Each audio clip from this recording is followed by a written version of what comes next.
Alors, quand on parle de la course à l'intelligence artificielle, on pense tout de suite aux logiciels, aux chatbots qui sont de plus en plus performants, c'est vrai.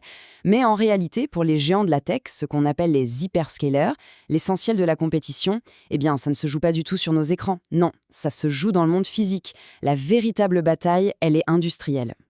Du coup, la question se pose. Quel est le vrai enjeu de cette course complètement folle? Si la clé, ce n'est pas seulement l'algorithme, où se trouve le nerf de la guerre? Et la réponse, la voilà. Tout est dans le silicium, l'énergie et le béton. C'est une bataille industrielle massive pour prendre le contrôle des ressources physiques. La guerre de l'IA, c'est avant tout une guerre pour les puces qui la font tourner, l'énergie qui l'alimente et les bâtiments qui l'abritent. Bon, alors, allons-y, on va explorer cette guerre industrielle sur 4 fronts bien précis.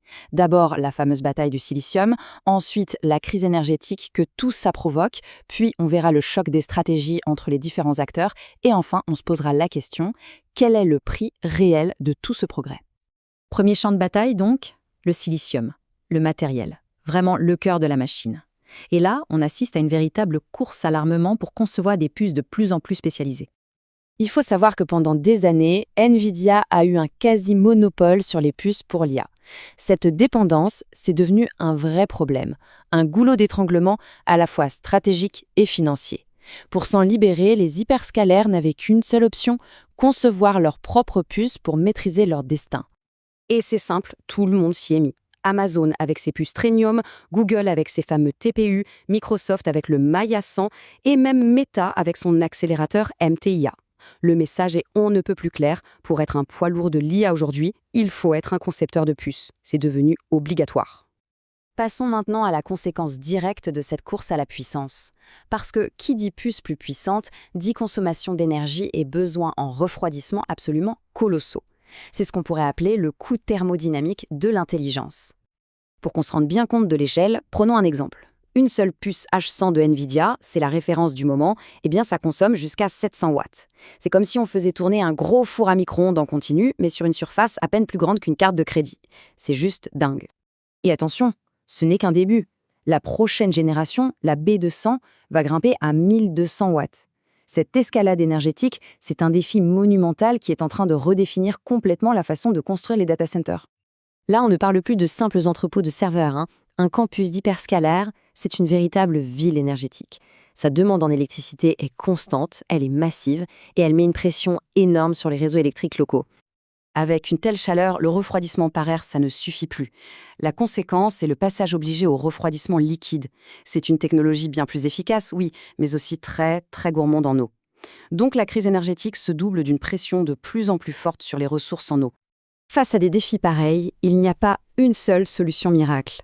Au contraire, c'est un véritable choc des stratégies qui est en train de se dessiner. On peut distinguer deux grandes philosophies. D'un côté, on a la méthode des hyperscalaires, tout centralisé. Des data centers gigantesques, une IA qui vit dans le cloud et une intégration verticale, du matériel jusqu'au logiciel. Et de l'autre côté, on a la méthode Apple. Là, c'est tout l'inverse. On privilégie le traitement des données directement sur l'appareil, sur l'iPhone ou le Mac. C'est une stratégie qui met l'accent sur la confidentialité et l'efficacité énergétique pour justement éviter d'envoyer des tonnes de données dans le cloud. Et puis, il y a Meta qui trace une troisième voie assez fascinante. Eux, ils ne mettent pas tous leurs œufs dans le même panier. Ils développent leurs propres puces, c'est vrai, mais en même temps, ils achètent massivement celles de leurs concurrents. Et surtout, avec leur modèle open source Llama, ils parient sur tout l'écosystème pour ne jamais dépendre d'un seul et unique fournisseur. C'est une stratégie de couverture des risques, mais à très très grande échelle. Évidemment, toute cette compétition a un coût. Un coût financier, bien sûr, mais aussi un coût environnemental. Alors la question, c'est quel est le véritable prix à payer pour construire ce futur basé sur l'IA? Pour bien saisir l'ampleur des investissements, ce chiffre parle de lui-même. Presque 20 milliards de dollars. C'est ce que Meta a dépensé en un seul trimestre. Et c'est principalement pour les infrastructures physiques de son IA, des data centers et des montagnes de puces.